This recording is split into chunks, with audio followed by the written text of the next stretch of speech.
Prezados irmãos, louvado seja nosso Senhor Jesus Cristo.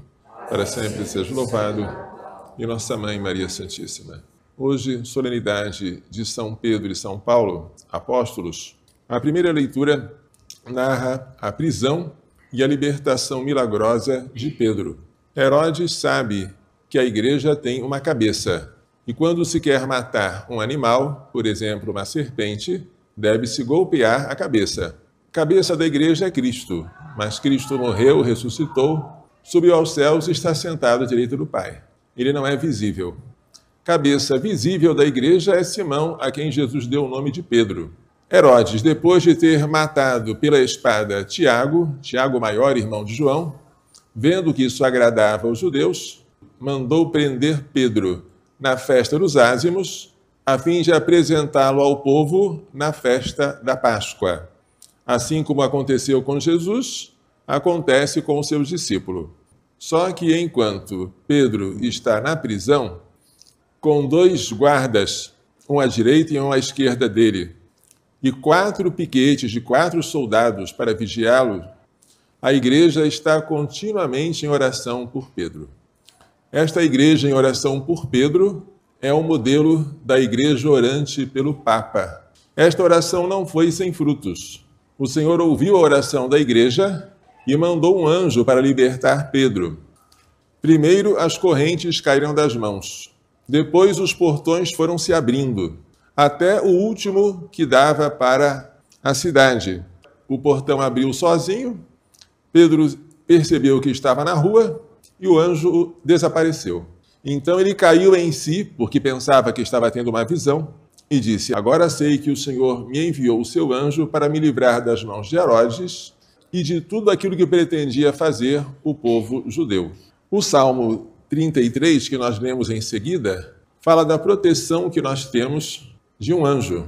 O anjo do Senhor vem acampar ao redor dos que o temem e o salva.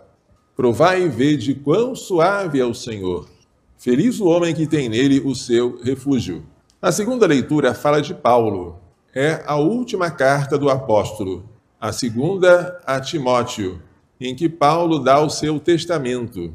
Ele pressente a proximidade da sua morte, ele se queixa de que ninguém está com ele a não ser Lucas, o médico, que cuida dele, possivelmente daquela doença que ele chama de espinho na carne, mas o Senhor esteve ao lado dele, livrou-o da boca do leão e permitiu que a sua mensagem fosse proclamada a todas as nações.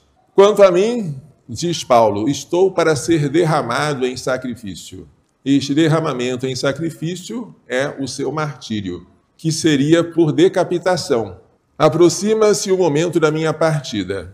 Combati o bom combate, ele se compara aqui a um soldado. Completei a corrida, ele se compara a um atleta. Guardei a fé, ele se compara a um depositário, que tem que conservar íntegro o depósito que recebeu. Agora está reservada para mim a coroa da justiça, que o Senhor justo juiz me dará naquele dia, e não só a mim, mas a todos os que esperam com amor a sua manifestação gloriosa. O Evangelho traz a profissão de fé de Pedro. Jesus foi com os seus discípulos à região de Cesareia de Filipe, e lá fez uma pergunta sobre a opinião pública. Que dizem os homens ser o Filho do Homem? A opinião pública está confusa e dividida. Alguns dizem que é João Batista, outros que é Elias, outros que é Jeremias ou algum dos profetas. Então Jesus pergunta diretamente aos 12, e vós, quem dizeis que eu sou?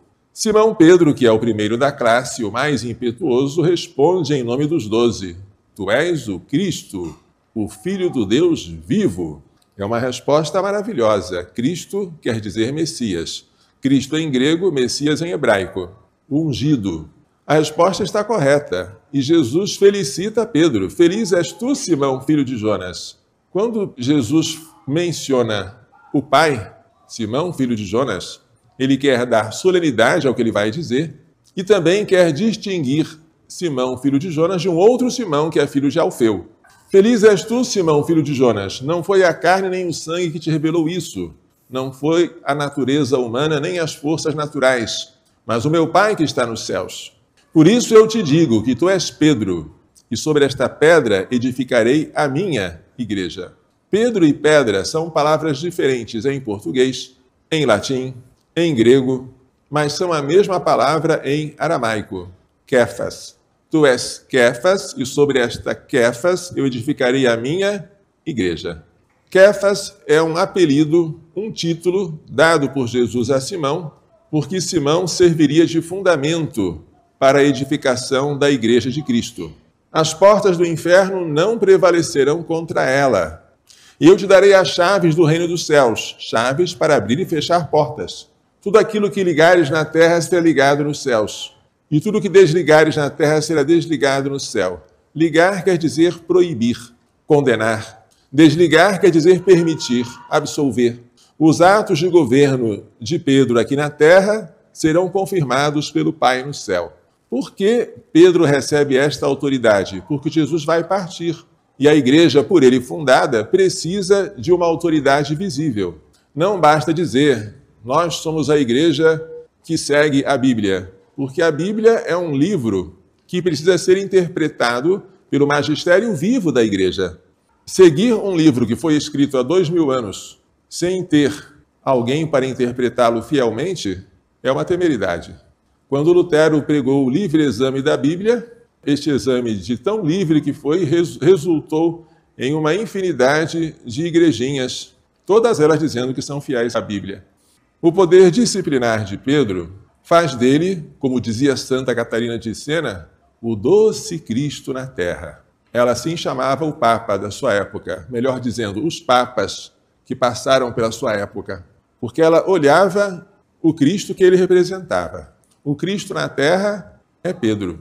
Pedro não era culto, ele era pescador. Ele foi chamado por Jesus para deixar as suas redes e se tornar pescador de homens. Paulo era muito culto. Ele havia sido educado na escola de Gamaliel, fariseu, filho de fariseu, e ele era um fervoroso perseguidor dos cristãos. Havia concordado com o apedrejamento do diácono Estevão, havia segurado as vestes do diácono enquanto os outros apedrejavam e pediu ao sumo sacerdote carta de recomendação para que ele fosse até Damasco para prender homens e mulheres que seguissem essa doutrina que ele considerava perniciosa, o cristianismo. Foi na estrada de Damasco que Jesus apareceu a ele: Saulo, Saulo, por que me persegues? Quem és tu, Senhor? Eu sou Jesus, a quem tu persegues. Se Saulo dissesse, não, eu não te persigo, eu persigo os teus discípulos, Jesus responderia, eu e a minha igreja somos um só. Eu sou a cabeça, a igreja é o meu corpo. É impossível amar-me e perseguir a minha igreja. E a partir do seu batismo, ele se converteu e passou a anunciar o evangelho que antes ele condenava e perseguia. E em 4 ou 5 viagens missionárias, ele pregou o evangelho pela Europa e pela Ásia do seu tempo, fundando comunidades, que nós chamamos hoje de dioceses, para as quais depois ele escreveu cartas, epístolas, que fazem parte do Novo Testamento. Pedro fixou-se em Roma, a capital do Império Romano, e de lá ele governava a igreja. Mas tanto Pedro quanto Paulo morreram em Roma. Pedro morreu crucificado, de cabeça para baixo. Não se julgou digno de morrer como mestre. Quis colocar a cabeça onde Jesus havia posto os pés. Paulo morreu decapitado, não crucificado, porque ele era um cidadão romano. E um cidadão romano, por mais criminoso que fosse, não podia se submeter à humilhação da crucifixão. Os 2 apóstolos, que são tão diferentes um do outro, deram, cada um a seu modo, o seu testemunho de Cristo, amaram-se durante a vida e morreram juntos na mesma cidade, derramando sangue pela mesma fé e pela mesma igreja. Hoje é dia de nós rezarmos pelo Papa, como a igreja orava insistentemente por Pedro na prisão.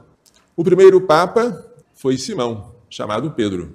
E o segundo, Lino. E o terceiro, Cleto. E o quarto, Clemente. Os papas se sucederam um após outro, até chegar ao Papa atual, Leão XIV, que é um sucessor de Simão. Simão é Pedro. Leão XIV também é Pedro.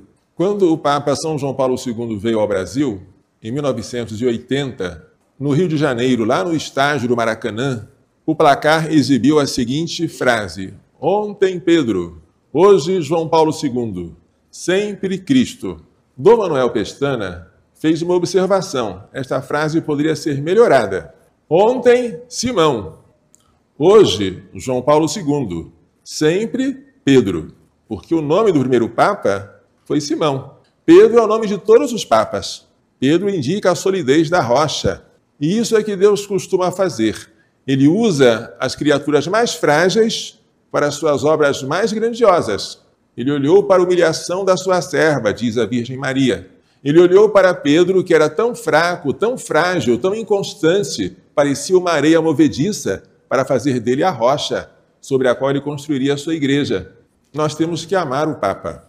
Houve, na nossa época, uma tendência de criticar e divulgar coisas negativas sobre o Papa.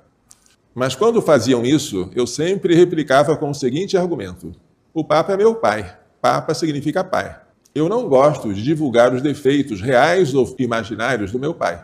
Se meu pai fosse um bêbado, eu não queria divulgar isso para os outros. Muito menos eu divulgaria as palavras que ele disse quando estava embriagado, porque eu sou filho dele. Quando me acusavam de que eu só dizia coisas boas do Papa, claro, o filho só gosta de falar coisas boas do seu pai. Hoje nós temos um Papa Leão XIV, que é uma grande esperança para a Igreja. Um homem que, com a sua objetividade, ele se formou em matemática, em direito canônico, está sabendo ensinar para nós com aquela firmeza que nós precisamos. E se as nossas orações forem perseverantes, e o nosso amor e obediência por ele forem também firmes, o Senhor poderá, por meio do atual pontífice, fazer maravilhas na nossa Igreja. Assim espero, assim devemos esperar. Que Maria Santíssima, Rainha dos Apóstolos, e São José, seu castíssimo esposo, nos façam compreender e praticar tais lições. Louvado seja nosso Senhor Jesus Cristo. Para sempre seja louvado em nossa Mãe Maria Santíssima.